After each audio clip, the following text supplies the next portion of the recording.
I arrived in Valladolid for the first time ever in the summer of 1984 for a job interview with Stuart, which curiously happened in what is now the photocopy room. And then later in the year, late September, I arrived back to start work. I still remember that day. It was cloudy, grey when I arrived on my trusty Honda CX500 motorcycle, and it was freezing. And I thought, well, how can this be true in a city thousands of miles away from my native Belfast? In any case, living in Spain in the 1980s for me was a tremendously exciting experience. The country was a young democracy, and curiously, well, not curiously, but the importance of English was on the increase. People had the feeling that they didn't need it yet, but they wanted to start learning because they knew it was going to be a reality in the future. Europe was opening up to young Spanish people, and learning English was a way to open doors and create new opportunities. And for me, at least, I had the feeling that teaching English was a profession also in its infancy, and so much had yet to be discovered. And of course, since then, there have been immense changes in the country.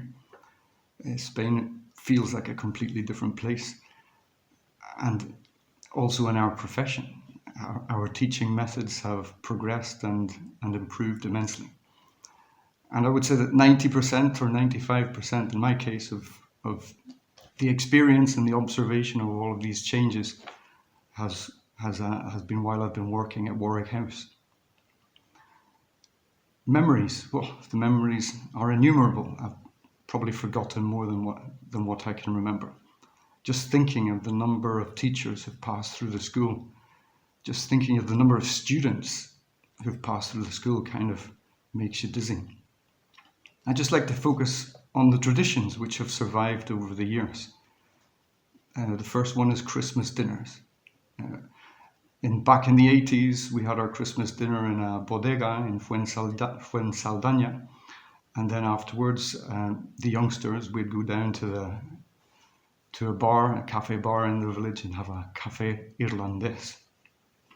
And that tradition still survives, doesn't it? We go to a wonderful restaurant in Valladolid, and then afterwards the youngsters head off for a couple more drinks, and the oldies, well, we head off home.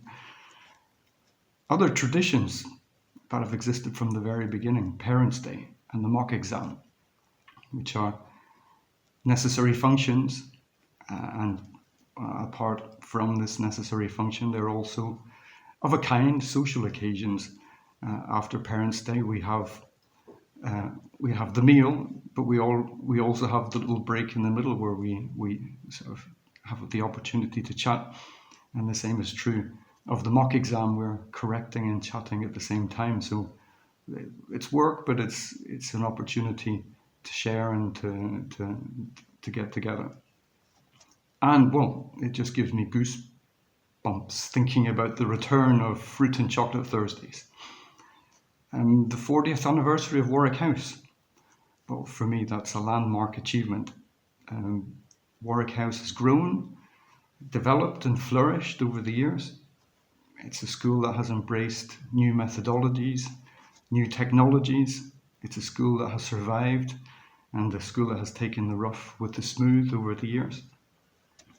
And as far as I'm concerned, this is all down to the tenacity, vision and resilience of its directors, Stuart, Verna and Catherine, combined with, I must say, the excellence and professionalism and the hard work of the teachers.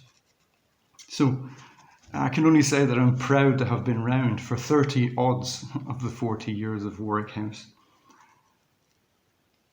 Its logo, un ambiente distinto para aprender inglés. I've always thought this is true. Starting with the decor, it's such a comfortable place to be in López Gómez, with all the pictures and the decorations, and it just feels very homely, and I'm sure our students feel welcome there. I still remember in the 1980s you could ask Evangelina to make a pot of tea for the students. Sadly, that no longer happened, probably because some of us abused the system and she got a bit fed up making pots of tea.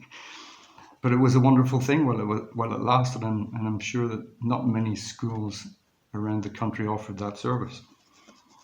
I remember also in the 1980s the Christmas choir, where we prepared a concert for Christmas, 4 voices, singing Vaughan Williams and other great British composers, as well as the traditional Christmas songs. I remember a Scottish dance evening organised by Erica. And curiously, all of this took place in room 1. It's just so hard to imagine nowadays Scottish dancing in room 1, packed with our students who came along to hear the singing of the Christmas choir and to watch the Scottish dancing and get involved in it as well.